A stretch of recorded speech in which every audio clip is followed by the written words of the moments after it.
बात तो reporters collective को बहुत बहुत बधाई कि इस तरीके का इन्वेस्टिगेटिव जर्नलिज्म आज के दौर में भी हो रहा है, जो सच में जो इस देश के कॉमन स्टूडेंट्स हैं उनको सर्व कर रहा है। और दूसरी बात आई थिंक मैं वहाँ से शुरू करेंगी जहाँ से सर ने छोड़ा, जो उन्होंने अपनी कहानी बताई कि जब वो दिल्ली आए थे तो हिंदी इंग्लिश नहीं जानते हुए बहुत साधारण से परिवार से आते हैं, और ये एक पब्लिक यूनिवर्सिटी एजुकेशन का ही रिज़ल्ट होता है कि आज सर यहाँ पे बैठ रहे हैं और हमसे बात कर रहे हैं। ये कहानी सिर्फ सर की कहानी नहीं है, ये कहानी आप अगर पब्लिक यूनिवर्सिटीज़ में जाएंगे तो वहाँ के बहुत सारे स्टूडेंट्स की कहानी होती है। ये कहानी जो आम लोगों के सपनों को सच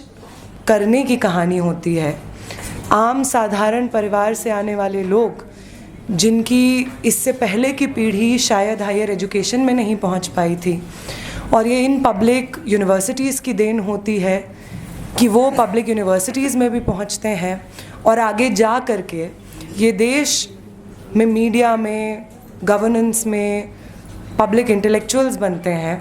ये देश खुद को कैसे देखेगा समझेगा ये चीज़ डिसाइड करते हैं। और आज के समय पे जो पब्लिक एजुकेशन सिस्टम पे हमला है वो इस सपने पे हमला है कि आम लोग जो समझते हैं कि एक बेहतर दुनिया पॉसिबल है, और ये सपना उन्हें यूनिवर्सिटीज़ पब्लिक यूनिवर्सिटीज़ और कॉलेजेस से मिलता है। ये सपना फलता फूलता इन स्पेसेस में है, इनके डेमोक्रेटिक इंस्टीट्यूशंस में है। इस सपने के ऊपर ये हमला है। जब हम रिपोर्टर्स कलेक्टिव की रिपोर्ट पढ़ते हैं, और इनफैक्ट जो साथी JNU में आते जाते रहते हैं मीडिया के, वो ये बात अच्छे से जानते हैं कि वो 7 केसेस को देखते हैं, लेकिन अगर आप JNU के स्टूडेंट से बात करेंगे आपको हर स्कूल में हर सेंटर में न जाने इस तरीके के कितने केसेस मिल जाएंगे जहाँ पे इस तरीके से टीचर्स जब क्लास में एंटर करते हैं, पढ़ाने के लिए बैठते हैं, तो वो कितने इनएक्सपीरियंस्ड हैं। और इनफैक्ट सिर्फ इनएक्सपीरियंस नहीं है,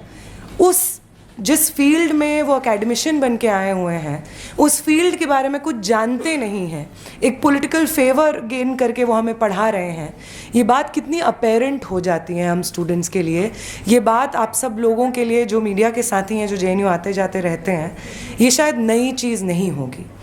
ये भी शायद नया नहीं होगा आपके लिए कि वो तमाम फैकल्टी मेम्बर्स जो DU में JNU में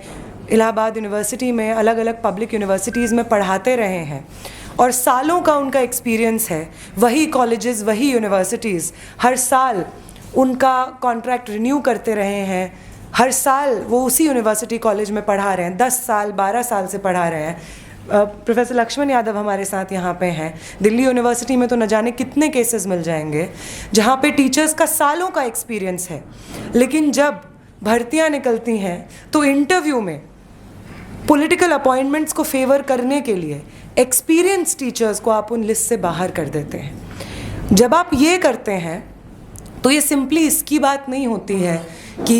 अच्छा जो सत्ता में आता है वो तो अपने लोगों को भरता ही है ना। ये समाज का सच नहीं है। अगर एक पब्लिक एजुकेशनल इंस्टीट्यूशन एग्जिस्ट करता है तो उसका काम ये है कि वो अगले जनरेशन के रिस्पॉन्सिबल सिटीजन्स प्रोड्यूस करेगा। देश खुद को कैसे देखेगा, समाज में क्या समझदारी होगी, चीज़ों को कैसे समझा जाएगा, उस डिस्कोर्स को सेट करेगा। और अगर ऐसे इंस्टीट्यूशंस में जहाँ पे आगे आने वाले जनरेशन्स की सिटीजनरी की नींव रखी जाती है,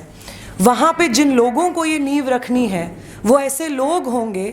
जिनका इंटेंशन ही नहीं है पढ़ाना, जिनका इंटेंशन ही नहीं है एजुकेशन लर्निंग को नर्चर करना, प्रमोट करना। वो इसको सिर्फ एक जॉब की तरह देखते हैं। और वो वाइस चांसलर्स जो ना तो खुद एलिजिबल हैं, जो खुद इस तरीके के करप्शन के चार्जेस ऑलरेडी अपने ऊपर ले करके अपॉइंट हो रहे हैं इन्हीं पॉलिटिकल फेवर्स की वजह से,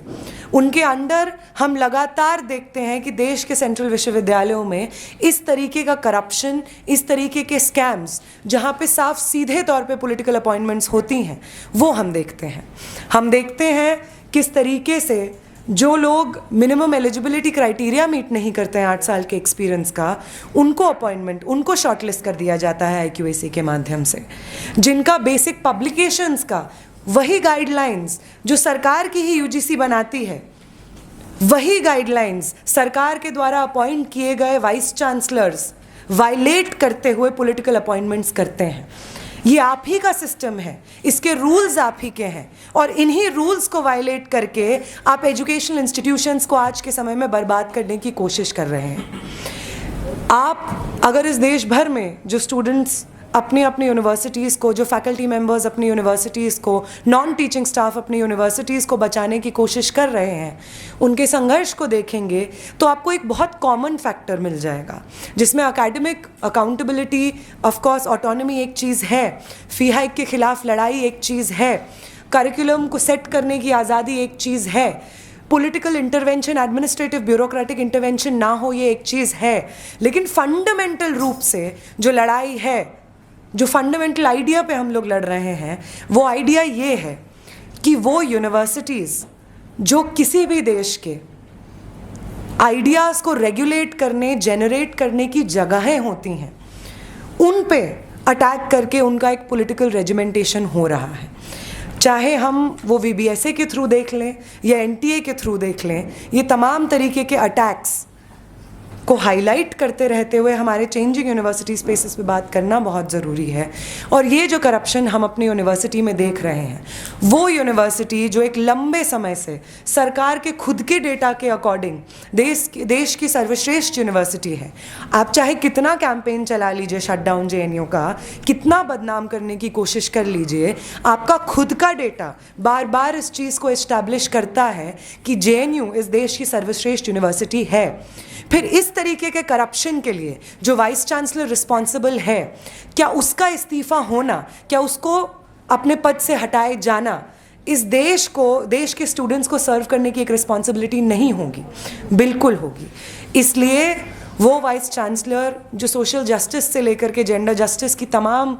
प्रिंसिपल्स को वायलेट करते हुए लगातार पब्लिक डोमेन में कमेंट करती रहती हैं, वो वाइस चांसलर जो JNU के एकेडमिक इंटीग्रिटी को कॉम्प्रोमाइज़ करने के लिए हमारे पुराने वाइस चांसलर से भी 4 कदम आगे बढ़ के आ रही हैं, उनका इस्तीफ़ा